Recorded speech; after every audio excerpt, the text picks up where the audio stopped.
Rick Wasmund is the founder of Copper Fox. And it's a really interesting story. When he was young, he was actually tasked with, when they would go on family camping trips, he was actually the one that was tasked with finding the wood for the fires, cutting the wood for the fires, and then burning the fires. So he became fascinated with smoke at a really early age.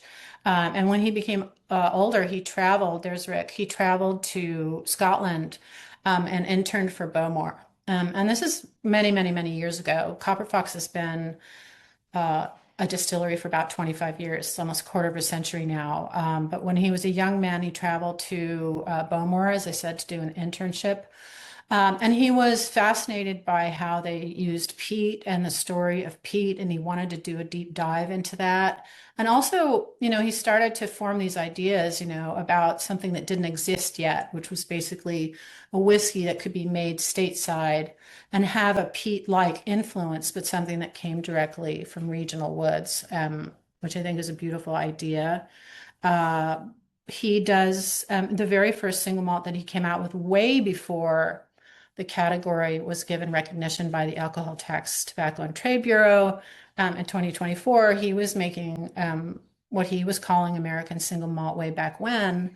And the very first whiskey, American Single Malt, that he came out with was called Wasman's, and it was smoked with apple and cherry wood. But the whiskey that I want to talk about in particular with you guys today is the whiskey that he does, American Single Malt whiskey smoked with peachwood.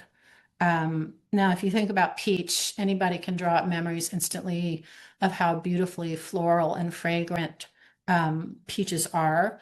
Um, Fruit trees in general give off the floral qualities and fragrances of the fruits that they produce themselves. But they're also a little on the lighter side in terms of smoke.